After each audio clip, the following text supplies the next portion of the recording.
Good evening, everyone.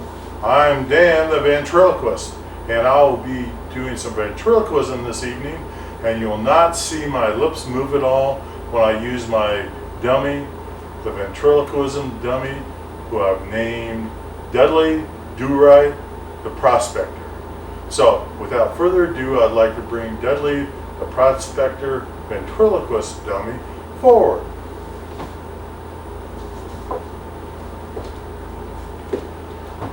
So, Dudley, how are you this evening? I'm good. Good. How are you? I'm fine, thank you. Good. Did you have a nice time in your box? Mm-hmm. What did you see in your box when you were there? Blackness. Blackness. Oh my goodness. It was kind of dark in there. Did you find anyone else in there? Nope, just me. You're all by yourself. Okay, well, very good, Dudley. Well, you know, you're a pretty smart dummy for a ventriloquist dummy. You know that? Thank you. Yes. So anyway, I have a series of questions here just to show to the audience how good of a person you are at answering some questions. So, the first one is, you know when Washington crossed the Delaware, he got in this boat and he made this famous crossing across the Delaware. Do you know what he told his people before they got in the boat? I think he told them, get in the boat. Yep, without getting in the boat, they will never cross the Delaware. So, also, do you know, you're a smart fellow there for a ventriloquism dummy, Dudley. If you broke your arm in two places, what do you think you would do? I'd stay away from those two places. That would be a good idea. So, Dudley, you know life is really tough in the world. There's lots of ups and downs throughout the world.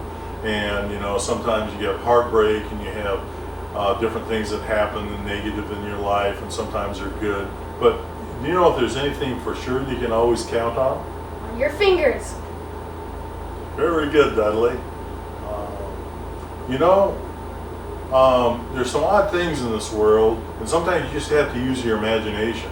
And what do you think it would look like with an elephant that flies that's very dangerous? A flying elephant with a machine gun.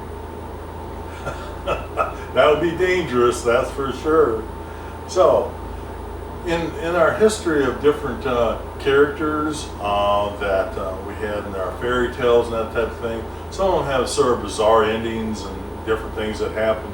And for example, Humpty Dumpty, you know he had a great fall one time. Why was that? I think he had a great fall to make up for a bad summer. That would do it. So, okay.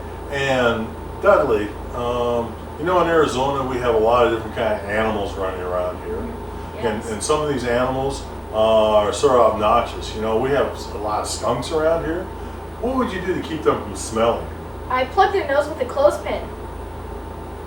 That would keep them from smelling, that's for sure. So, you know, as long as we're talking about animals, you know, if a frog went into McDonald's and ordered a meal, what do you think his meal would be? I think it would be French fries and Diet Coke. That would be a good meal for a frog, that's for sure. You know, Dudley, you've been around this world a long time, and you have a really good common sense of things. And if you had a Indian penny, a really old one, and then you went to the bank and you got a brand new nickel, what would be the main difference between those two? I think the main difference between them would be 4 cents. 4 cents, that makes a difference, that's for sure. So, you're also really good at logic. You know, like you have those questions sometimes like the train's going 50 miles an hour and goes 30 miles south and 10 miles north. You know, those kind of questions you get in math all the time. Well, okay, so here's one. If the red house is on the right and the blue house is on the left, where do you think the White House is? I think the White House would be in Washington, D.C. That's right. That's where there's no logic at all, in Washington, D.C.